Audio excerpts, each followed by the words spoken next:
اور اس کے باتیں کرتے تھے، اس کی باتیں سنتے تھے. اور جیسے آپ دیکھیں گے پٹھانوں میں حجرے ہوتے ہیں، جو جتنا بڑا با اثر آدمی ہوتا ہے اس کا اتنا بڑا حجرہ ہوتا ہے. اسی طرح سندھ میں آپ جائیں تو اوطاق ہوتے ہیں، جو جتنا بڑا با اثر پرسنالٹی ہوتی ہے اس کا اتنا بڑا اوطاق ہوتا ہے. اسی طرح ابو جہل کا بھی بیٹھک بہت بڑی تھی. سمجھ لے حجرہ اس کا بھی بہت بڑا تھا، اس کے ارد گرد لوگ ہمہ وقت بیٹھے رہتے تھے، محفلیں جمتی تھی. تو اکثر حرم کے قریب ان کی محفل جمتی تھی، اور آپ صلی اللہ علیہ وآلہ وسلم جب وہاں نماز پڑھنے آتے تو یہ آپ کو تنگ کرتے تھے.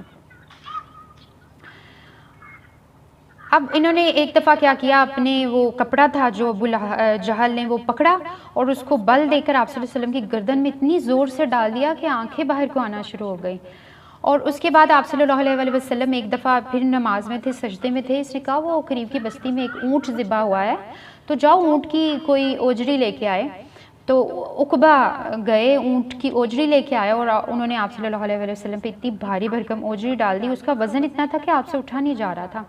پھر حضرت عبداللہ بن عمر کہتے ہیں کہ میں تو خوف زدہ ہو گیا، اس کے سارے فرینڈز بیٹھے ہوئے تھے ابو جہل کے، تو میں ڈر گیا کہ اگر میں آگے بڑھا تو یہ ابھی کے ابھی مجھے تو ختم کر دیں گے. تو پھر انہوں نے میسج دیا حضرت فاطمہ کو. حضرت فاطمہ چھوٹی سی تھی، 6-7 سال کی، دوڑی آئیں اور انہوں نے آ کے بڑی مشکل سے اوجری کو علیحدہ کیا.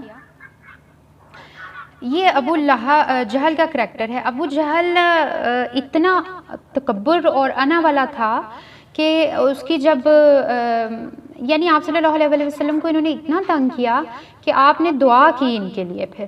اور آپ کو پتہ ہے جنگ بدر میں یہ سارے کے سارے جنہوں نے محفل لگائی تھی، یہ سارے کے سارے پہلی جنگ میں ہی مارے گئے. اور جب اس کو قتل کرنے لگے تو اس نے کہا ذرا میری گردن کے نا نیچے قریب حصے سے کاٹنا، میں ہر سردار ہوں، جب تم لوگ نیزے پہ میری گردن لٹکاؤ گے لوگوں کو پتہ چلنا چاہیے ایک سردار کی گردن ہے. سی دا لیول آف تکبر. اللہ تعالیٰ جب کوئی انسان اپنی برائی کے اندر ڈوب جاتا ہے نا تو اللہ تعالیٰ اس کی برائی کو اس کے اوپر حاوی کر دیتا ہے. ہمیں اکثر اپنی برائیاں فیل نہیں ہوتی کیونکہ شیطان آپ کی برائیوں کو اچھا بنا بنا کے پیش کر رہا ہوتا ہے، اور ایک وقت آتا ہے ہم اتنے برے ہو جاتے ہیں کہ برائی ہمارے اوپر حاوی ہو جاتی ہے، پھر ہمیں سچ نظر نہیں آتا، حق سامنے ہوتا ہے لیکن نظر نہیں آتا. اب جو یہاں پہ قرآن پاک میں واقعہ ہے وہ یہ ہے کہ آپ صلی اللہ علیہ وسلم نماز پڑھ رہے تھے اور ابو جہل اپنی بیٹھک لگا کے بیٹھے ہوئے تھے. انہوں نے دیکھا تو اٹھ کھڑے ہوئے، انہوں نے کہا اب تو میں چھوڑوں گا نہیں محمد کو، آج اس کا خاتمہ کر کے رہوں گا. اور وہ آپ صلی اللہ علیہ وسلم کی طرف گئے اور وہ کہتے ہیں کہ میں جب اور ایک دم پھدک کے پیچھے آئے، اور لوگوں نے پوچھا ان کے فرینڈز نے کیا ہوا. انہوں نے کہا میں نے دیکھا محمد اور میرے درمیان ایک آگ کا خلا ہے، خندق سی آ گئی ہے جس کے اندر پروں والی کوئی مخلوق ہے جو میرے اوپر جھپٹ رہی ہے، لپک رہی ہے میری طرف، اور دہشت سے وہ پیچھے ہٹ گیا. تو یہ والی مثال ہے جو اس میں راوی بیان کرتے ہیں کہ یہاں جو اللہ تعالیٰ قرآن پاک میں واقعہ کا ذکر کر رہا ہے یہ ابو جہل کا ہے. ابو جہل کا مطلب ہم بچپن سے سنتے آئے ہیں کہ جاہلوں کا باپ ہے، یعنی وہ اتنا کو بے وقوف تھا کہ وہ جاہل تھا.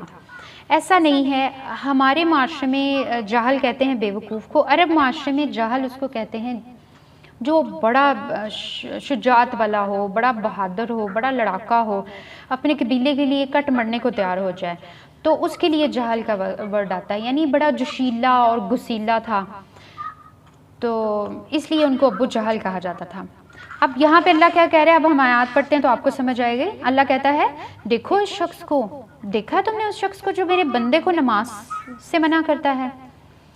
ارائیتا ان کانا علی الہدا، بلا دیکھو اگر میرا بندہ، اسے اگر پتہ چل جائے میرا بندہ ہدایت پہ ہی ہے تو سوچو اس کے ساتھ کیا ہوگا، اس کے ساتھ کیا ہونے والا ہے. اللہ تعالیٰ دیکھے کیسے سخت الفاظ ہیں، اللہ تعالیٰ نے آگے بتایا نہیں کہ اس کے ساتھ میں کرنے کیا والا ہوں. او امرا بالتقوی، یہ دیکھو یہ جو تلقین کر رہا ہے، یعنی آپ صلی اللہ علیہ وسلم کی بات ہو رہی ہے، وہ تو تلقین کرتا ہے تقوی کی، پرہیزگاری کی. ارائیتا ان کذب وتولی، تمہارا کیا خیال ہے، بلا دیکھو یہ جو جھٹلاتا ہے، یہ منہ موڑتا ہے، اسے پتہ جب چلے گا کہ نبی تو حق پہ ہے تو اس کے ساتھ کیا ہونے والا ہے اور اس کا کیا بنے گا. آگے اللہ تعالیٰ کہہ رہے ہیں الم یعلم بان اللہ یرا، کیا نہیں جانتا وہ کہ بے شک اللہ دیکھ رہا ہے. اللہ کہتا ہے جب تم غلط کام کرتے ہو، شیطانیاں کرتے ہو، برے کام کرتے ہو، تو بھول جاتے ہو کہ تمہیں کوئی دیکھنے والا بھی ہے. ایسے ہوتا ہے نا، ہم جب کچھ غلط کر رہے ہوتے ہیں تو ہم ٹوٹل کائنڈلی مائک آف کر دیں، جن کے مائک آن ہیں، بیچ میں ریکارڈنگ ہو رہی ہے تو ڈسٹربنس پیدا ہوتی ہے. تو ہم کیا کرتے ہیں جب ہم کوئی برائی کر رہے ہوتے ہیں نا، ہم سمجھتے ہیں ہم ہی ہیں اکیلے، ہمیں کوئی دیکھنے والا نہیں ہے، ہم بھول جاتے ہیں اس وقت میں، یاد بھی ہو تو اگنور کر دیتے ہیں. اللہ تعالیٰ کہتا ہے don't forget Allah is watching you, مت بھولو اللہ تو دیکھ رہا ہے، اور اللہ ہر وقت دیکھتا ہے. وی آر آلویز، ہم تو اللہ ہر وقت، اللہ ہماری نگرانی کر رہا ہے. فرشتے ہیں اللہ نے رکھے ہوئے ہیں جو ہر وقت ہماری واچ کرتے ہیں، ہر چیز کو لکھتے جاتے ہیں. اللہ کہتا ہے تمہارے منہ سے لفظ نکلتا ہے نہیں اور وہ فوراً لکھ لیتے ہیں اسے. تو اللہ کہتا ہے بھولو مت، تم ہر وقت آبزرو کیے جا رہے ہو. کلا، ہرگز نہیں، لئن لم ینتہی، خبردار، یہاں پہ اسے خبردار کیا جا رہا ہے کہ اگر یہ باز نہیں آتا، آپ صلی اللہ علیہ وسلم کو اور مسلمانوں کو مخاطب کر کے کہا جا رہا ہے دیکھو اگر یہ باز نہیں آتا لنصفعن، تو گھسیٹیں گے ہم اسے بالناسیہ، پیشانی کے بالوں سے. اچھا، جب میں نے پہلی دفعہ اس کو پڑھا تو میں حیران ہوں کہ ناسیہ کا نا ایک قرآن پاک تھا میرے پاس تب، اس پہ نا عجیب سا ترجمہ ہوا تھا پنٹھوں سے کھینچیں گے ہم اسے. تو یعنی یہ تو ہے نا ناسیہ پیشانی کے بالوں سے کھینچیں گے. تو میں حیران ہوئی، میں نے پھر عربی میں ڈھونڈا پنٹھے کا اردو کیا ہے، مجھے پتہ چلا کہ آپ کھینچنا. پھر میں نے اس کی انگلش دیکھی تو میں حیران رہ گئی. ایک نئی ریسرچ میرے سامنے آئی کہ میں شیئر کروں گی اس کے بعد آپ کو، آپ لوگ بھی دیکھیے گا. ناسیہ کا مطلب ہے فور لاک، یعنی انسان کا فرنٹل لوب جو ہے نا، دماغ کا پیشانی کا اگلے والا حصہ، اس کے بارے میں ریسرچ ہوئی ہے کہ انسانی دماغ کا جو یہ والا حصہ ہے نا، ڈاکٹر کیتھل مور ہے، اس نے اس پہ ریسرچ کی اور وہ حیران ہو گیا اور وہ مسلمان ہو گیا ماشاءاللہ. وہ بتاتا ہے کہ انسانی دماغ کا اگلے والا حصہ اچھے اور برے کا فرق کرتا ہے، گناہ اور برائی کو مینج کرتا ہے. جن کا یہ حصہ صحیح کام نہیں کرتا وہ مجرمانہ، جن کا ایکسیڈنٹ ہو جائے وہ مجرمانہ ایکٹ بھی کرتے ہیں. اور انسان کا یہ والا حصہ ہے جو فرق جھوٹ بولنے پر اکساتا ہے اسے، جو بتاتا ہے سچائی اور برائی کا فرق بتاتا ہے، اور اسے جھوٹ بولنے پر اور برے کاموں پہ، یعنی انسان جب برے کام کرتا ہے تو اپنے اس والے حصے سے اس کو وہ یہ والا حصہ رول پلے کر رہا ہوتا ہے، یعنی فرنٹل لوب کے تھرو انسان برے کاموں کو پلان کرتا ہے. سوچے 1400 سال پہلے اللہ تعالیٰ نے بتا دیا ہے کہ میں اس کو اس کی پیشانی کے بالوں سے کھینچوں گا. کون سی پیشانی؟ ناسیات کاذبات خاطیہ، وہ پیشانی جو جھوٹی بھی اور خطا کار بھی ہے. سبحان اللہ. آج سائنس نے ثابت کیا کہ دماغ کا یہ والا فرنٹ والا حصہ انسان کو جھوٹ اور غلطیوں پہ مائل کرتا ہے، یعنی یہاں سے انسان پلاننگ کرتا ہے. دماغ کا کام تو نہیں ہے نا، لیکن انسان ہے جو پلان کرتا ہے، یعنی انسان کا یہ والا دماغ کا پارٹ ہے جو پلان کرتا ہے برے کاموں کو. فَلْيَدْعُ نَادِيَا، پس بلا لے وہ اپنے حامیوں کو. اللہ تعالیٰ کہتا ہے یہ جو بیٹھک لگائی ہوئی ہے نا، اس نے اپنا وہ لے کے بیٹھا ہوا ہے، بلا لے ان کو. سَنَدْعُ الزَّبَانِيَا، ہم بھی بلا لیتے ہیں زبانیہ، عذاب کے فرشتوں کو. یہ وہی فرشتے ہیں جو غزوہ بدر میں بھی ہیلپ کے لیے آئے تھے.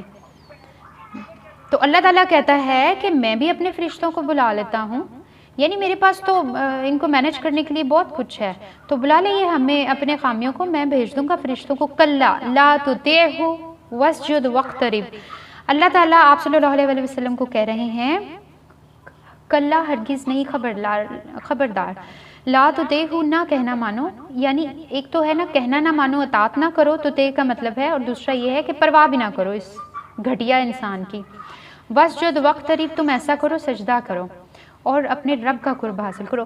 سبحان اللہ، کتنی زبردست اینڈنگ کر رہا ہے اللہ تعالیٰ. اس سے پیچھے اللہ تعالیٰ کہہ رہا ہے یہ جو پیشانی ہے نا، جہاں سے یہ گھٹیا کام پلان کرتا ہے ابو جہل، میں اس کو اور اس کے ساتھیوں کو جو بھی اس طرح کا کام کرتا ہے آج کی دنیا میں بھی، ان سب کو ہی گھسیٹا جائے گا، یہاں سے گھسیٹوں گا. اور نبی کو آپ صلی اللہ علیہ وسلم اللہ تعالیٰ کیا کہہ رہے ہیں؟ اللہ تعالیٰ کہہ رہے ہیں تم اسی پیشانی کو نا اپنے رب کے سامنے جھکایا کرو. جب ہم اپنے رب کے سامنے جھکاتے ہیں تو کیا کرتے ہیں؟ ہم سرنڈر کرتے ہیں اپنا آپ، ہم اپنی اوبیڈینس شو کرتے ہیں اللہ کے سامنے. یا اللہ، میں تیرا تابع دار بن گیا، یعنی میں تجھ سے انحراف نہیں کروں گا، میں بغاوت نہیں کروں گا۔ یہ پوری صورت کس کو شو کر رہی ہے؟ بغاوت کو انسان کی۔ جب انسان بغاوت پہ آ جاتا ہے تو کیا کیا حرکتیں کرتا ہے، اور اللہ تعالیٰ نے اس کی پھر سزا بتائی ہے۔ اللہ تعالیٰ ہمیں اپنا فرما بردار بننے کی توفیق دے اور ہمیں بغاوت سے بچائے، اور اسلام کے سچے فالوور بننے کی توفیق دے، قرآن سیکھنے اور سکھانے کی توفیق دے۔ اللہ ہمارے ذہن کو کھولے، ہمارے ذہن کی گرہوں کو کھولے اور ہمارے دلوں کو نرم کرے، ہم اپنی سخت عادتوں، سخت چیزوں اور بری عادات کو ختم کر سکیں۔ عادتیں بری ہوتی ہیں، چھوڑنا مشکل ہوتا ہے، بٹ اگر اللہ کا ساتھ ہو، اللہ کی ہیلپ ہو تو انسان مشکل سے مشکل راستے سے گزر جاتا ہے۔ Thank you.